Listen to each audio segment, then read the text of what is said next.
For many years, innovators lacked support to upscale their innovation, but through a Parliamentary Act 2013, this changed because an agency was formed to help innovators and startups incubate and escalate their ideas, becoming solutions to problems that are ailing the country, if not the world.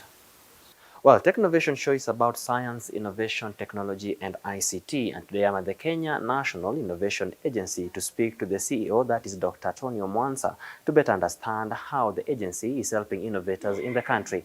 My name is Samson Jura, and welcome to the show.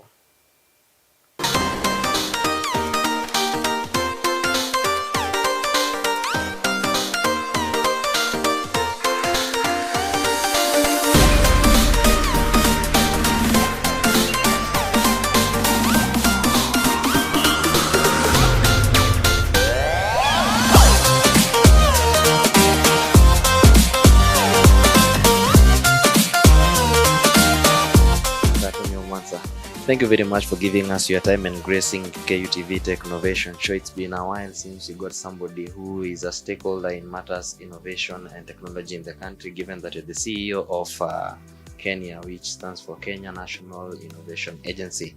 Now, of course, those of us who do watch Technovation Show are synonymous with your name because your name is also synonymous with the Nairobi Innovation Week. But kindly introduce yourself for those who would know, who would say have not met you or know you in a way that only Dr. Tonny Omwansa can do.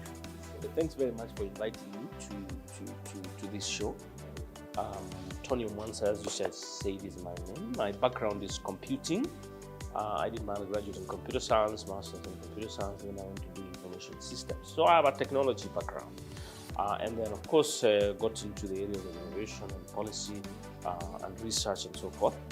I've coordinated a lot of programs around incubation and innovation, of acceleration, of startups, of SMEs, of policy environments in institutions. My last assignment, primary assignment, had been with the University of Nairobi, where we set up an innovation program center, which we call C4D Lab, and also designed a number of programs there, including Innovation Fellowship, Innovation Week, and partnered with a lot of organizations on a number of programs of trying to promote innovation. Then I joined the Kenya National Innovation Agency late last year, somewhere around September 2020. So I'm a couple of months in office, and I've gotten a grip of what's going on here and kind of also try to shape the direction of where we go as a country. Agencies of this kind are special purpose vehicles of specific ministries, all right, to drive very specific agenda in a semi-autonomous way from the ministry system. So through an Act of Parliament of 2013, we call it the ST&I Act of 2013, KeNIA was established. KeNIA was established among two other agencies. One was the National Research Fund, and the other one was the National Commission for Science, Technology, and Innovation. The three of them were given different mandates. So the Commission, which has about 17 or so functions, is about regulation, is about setting priorities at national level, advising governments, and so forth. The National Research Fund was more about funding the STI sector. And then the KeNIA was about developing and managing the innovation system. That's a very broad mandate. And then when you break it down, it has about 20 functions. Actually, it has 20 functions. And then now we evolve that into strategic priorities for the agencies. So if I went into explaining the 20 functions, they'll be long. But let's look at it this way. If you're talking about developing and managing the innovation system, you're looking at the key elements of that innovation system and kind of ensuring that they can optimally function. Now, unlike an agency like Kenya Bureau of Standards, for example, whose job is to look at every product that comes in, make sure it meets a certain set of standards and tick it off and do that. And then you ensure capacity and you are training people to do that, and you are available for them, and you can test, validate things and so forth.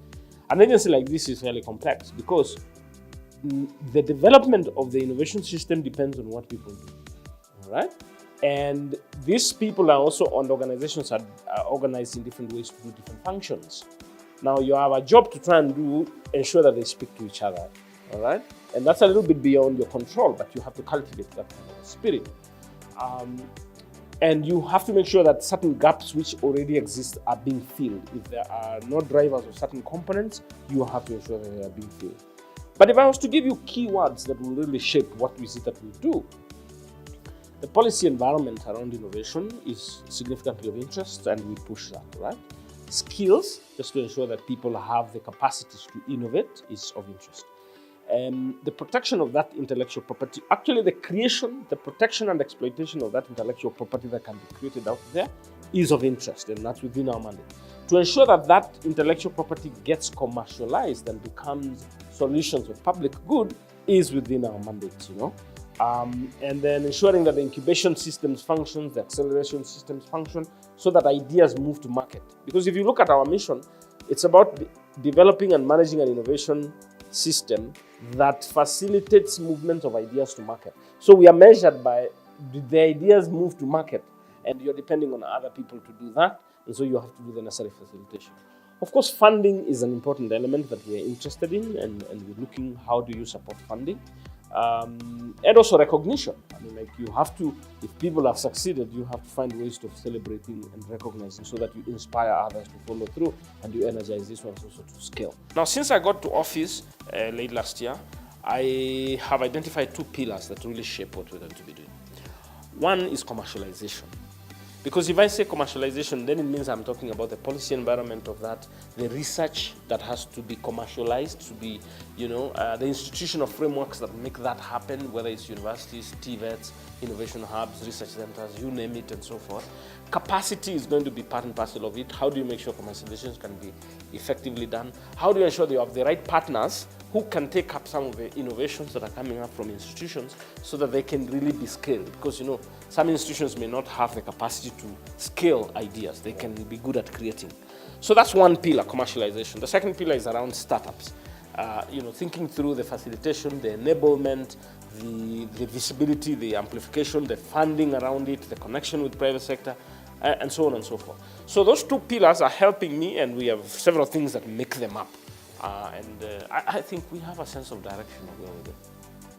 In our discussion, you've talked mainly about institutions, secondary schools, universities, research institutions, TVETs, and alike. Given that you are the body that is mandated in overseeing innovations in the country, if I'm not wrong, let's say there is an innovator, I'm an individual, I'm not attached to any institution, but I have an idea. So how do you make it to ensure that these people get to know the existence, and how can they approach you? That's a hard question, because the agency, first of all, is a very valid question. The timing, of course, is also going to be crucial because the agency is fairly young and hasn't gotten all the footprints, like across the counties and so on and so forth, so people can easily reach out to. But as much as I mentioned some of these institutions of learning and research, there is also the incubation centers. Now, in some of the established markets, incubation centers are actually created at the coordination of the national agency. So in other words, when you're setting up an incubation program in a certain location, you go through a rigorous process with the coordinating national agency so that your priorities are clear, your priorities are clearly set, you're facilitated, you're connected, and you provide a complementary process, okay, to other incubation hubs. Because you see, you can wake up and do an incubation hub in the street of Ruai, and there is another one behind there also that can M-Pesa shop that is also doing exactly the same. That is the ideal setup. But you see, in our case, incubation hubs have mushroomed, and those are being supported in different ways, government, development partners, private sector, academic institution. So ultimately, in the ideal setting, is that when innovators reach out to us, we basically direct them to appropriate incubation hubs. That's the ideal setting. Are we there? Not yet. I think it is part of the process of developing this agency, which is relatively young, and also trying to catch up with how do you organize the incubation infrastructure across the country so that it is coordinated, it is efficient, it is complementary. Hubs are kind of complementary, and they are filling very specific gaps. That's, I think, is a journey, and that's why I said that my second pillar revolves around startups. When I think through the incubation process and infrastructure, a classic example is a number of incubation programs are startups by themselves, started by individuals. and then they have certain struggles, and KeNIA is meant to actually support to stabilize those incubation programs so that then they can effectively serve those innovators, if you see my point. So ultimately, innovators don't need to come to KeNIA. That's my point. KeNIA does have a mandate to recommend funding, to give awards, and to support commercialization. If you look at those three kind of elements within our functions, then it makes sense to give grants or to recommend awards of grants. So for now, we have three platforms that we use in that regard. The first one, we have a National Innovation Award. People apply. So you just go to the website, somewhere normally when the financial year begins in July, somewhere around August or so, we've advertised and we start a process, and we sieve until we give awards. Okay, and these awards come with not just recognition but funding. Okay, and it's largely grant, but we don't give the money directly to the innovator. We give the money through an incubation program, because somebody has to supervise that innovator. That's one product. The second one we have is called Leaders in Innovation Fellowship. This one we work with the UK government and a few other partners, including the National Research Fund, where people apply, and once they're selected, you go through rigorous training around your business model, your product, and so forth, and then you're able to get some financial support, and it can be actually decent, and it's a grant, and we also give it through incubation hubs that we have partnerships with. To a large extent, that's what it is. And then later this year, we are starting something we call Kenya Innovation Week, which now you spoke about Nairobi Innovation Week. And we look at it as a platform that will help to amplify the agenda of startups as much as possible. But I'm happy to come to that. Now, as time goes by, as we grow our funding pool, we are designing new programs for funding innovation. Now, for those innovators who have been asking, who have had questions on how to start and make their innovations get be known by other people, I believe now you've known their way. You've known the way. We are speaking to Dr. Tonny Omwansa, who is the CEO of Kenya National Innovation Agency, and I believe this conversation will greatly change how you think. On that note, Tech Innovation should be taking a short break. Remember to leave your comments and or suggestions on our social media handles at KUTV Kenya, both on Facebook and on Twitter. Also, find previous episodes of Tech Innovation Show on our YouTube channel, that is at Tech Innovation Show. Also, ask any question that you have on our Gmail, that is techinnovationshow2020. See you on the other side.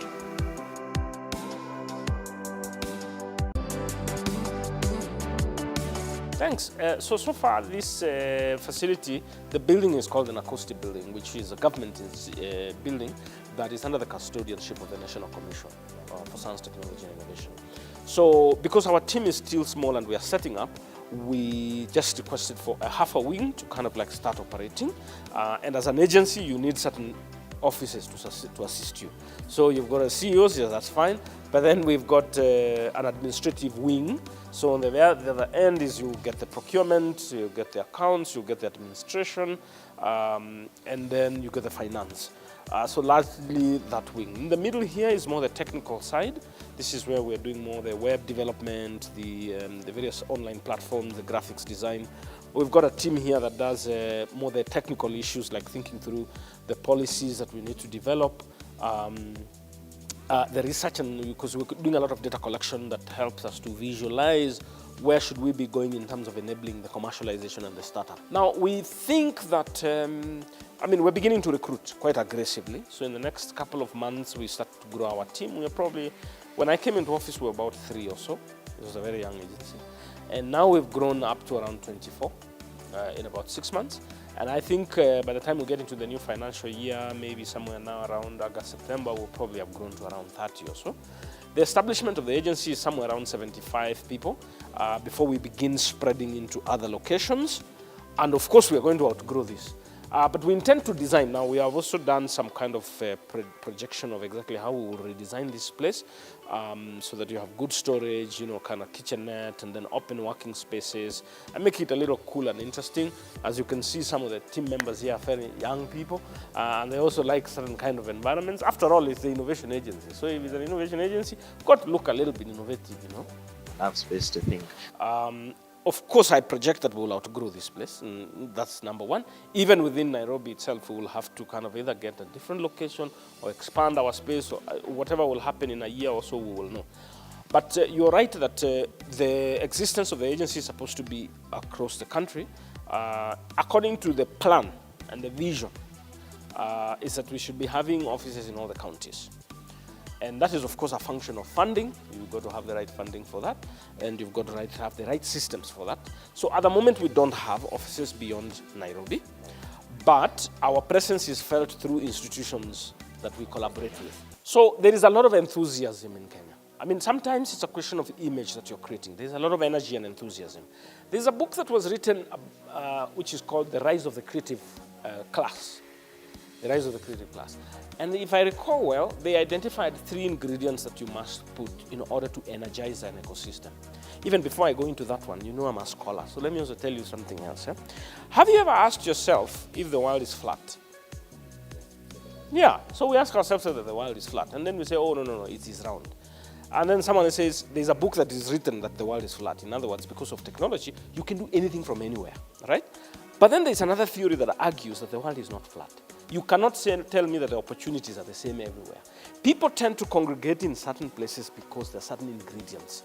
Why would you say that there is a lot of work on innovation in Tel Aviv, in Israel, as well as in Silicon Valley in the US, or in Nairobi in Kenya? Why is it that people tend to congregate in a certain place? Because all the things you've listed, research centers, innovation activities, funding, it revolves around people.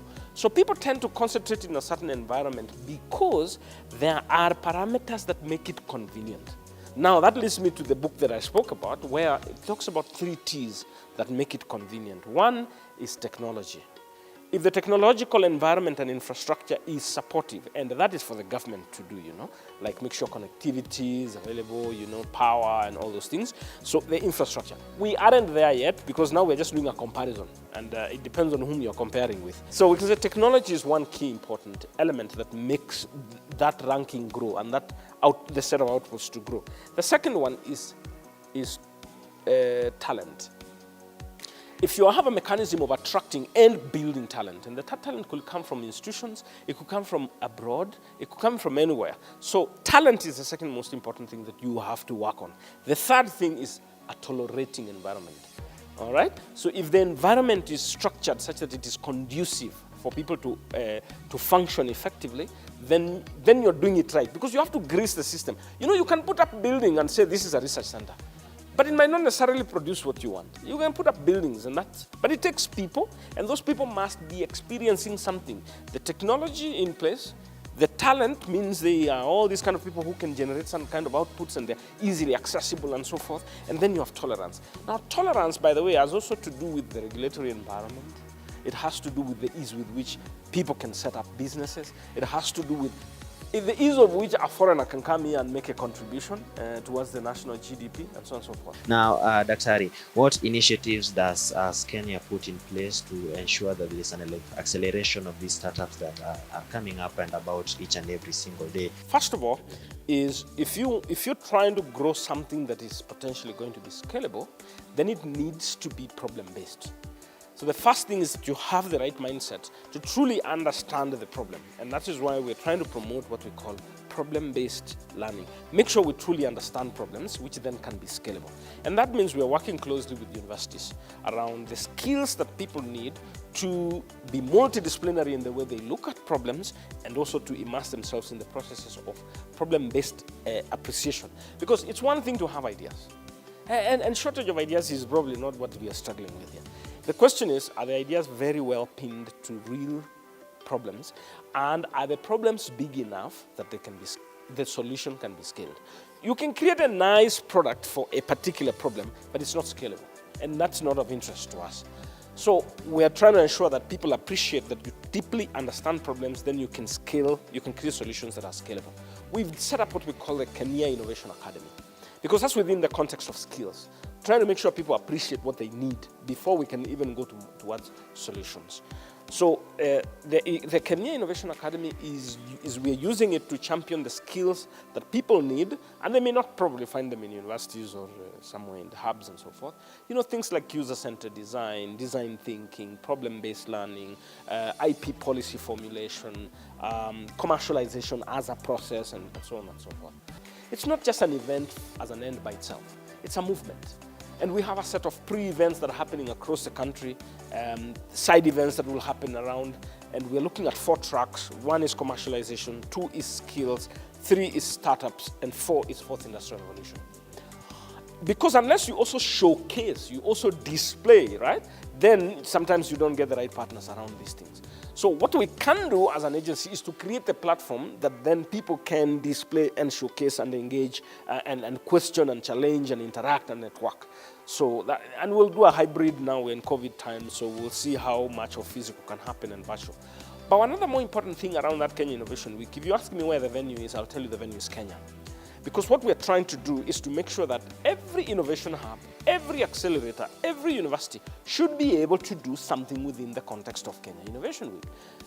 In your own institution, there must be some things that you're working towards, and you can report on that and so on and so forth. So now the Sti Policy, which looks at the innovation, one of the elements is innovation, science, technology and innovation, is to try and promote the contribution of innovation towards the economic pillar, which contributes towards the well-being of society.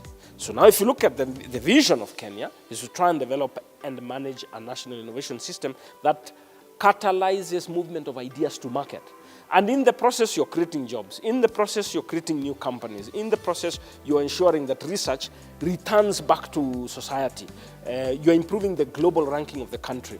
And all these are outputs that Kenya is looking at. So for me, is that if I see more ideas in the market as a result of what we're doing, commercialization happened, the startups are growing, they're increasing jobs, they are penetrating the markets beyond the country, and we are solving some of the local challenges, then SDI is doing its job, all right? And it's contributing towards the national pillar. But it is important to say, what is then Kenya supposed to do so that these ideas can move to these kind of outputs? So KeNIA here is around the policy issues, around the startups and commercialization, ensuring the incubation processes are working. Funding, I'm trying to attract as much private sector as possible to support the agenda. And then you are increasing the showcasing of some of these guys and solutions. You are nurturing the institutional. You know, we are doing a bit of work in setting up not just hubs, but science parks, you know. Now we have centers of excellence in Jaramogi, Okinga Odinga, there's Moi, there's Egerton, there's Dedan Kimathi. Establishment of that kind of infrastructure is part and parcel of trying to create this box that will enable the ideas to come in, be well processed, that then they can come out. We have short-term targets and long-term targets. In terms of the challenges, I think it's a question of sometimes how quickly the systems can move. And sometimes they depend on individuals, and sometimes they depend on typical processes. If a process is supposed to take 6 months, you just can't accelerate it. So funding can also be a challenge, and some of that is we are in the COVID time. So if everybody is challenged here and there, then you also struggle. But I think I would really pin down the key challenges of KeNIA into 2. One would be the manpower, because the ideas can be as good as they can be, but until you have the manpower who run then with different tracks of activities, then you are a bit slow. And now it's, you know, we're beginning that process of trying to accelerate the recruitment of manpower. Funding also could be a second element, because you can only do as much as you have resources to do. But how do you address the question of funding? It's resource mobilization, full stop. And resource mobilization did not say that you have to receive the funds from government only. No, you can receive money from anywhere. You can do activities using resources from anywhere. So we have made a lot of progress in the last 5-6 months on laying a very good strategy for resource mobilization. And I would only say that in another 1-2 years, KeNIA will be the agency to work with. I hope you learned something new out of this episode. Remember to leave your comments and/or suggestions on our social media handles at KUTV Kenya, both on Facebook and on Twitter. You can also ask questions on Gmail, that is technovationshow2020. My good name is Samson Jura, and until next time, keep learning something new each and every day. Au revoir.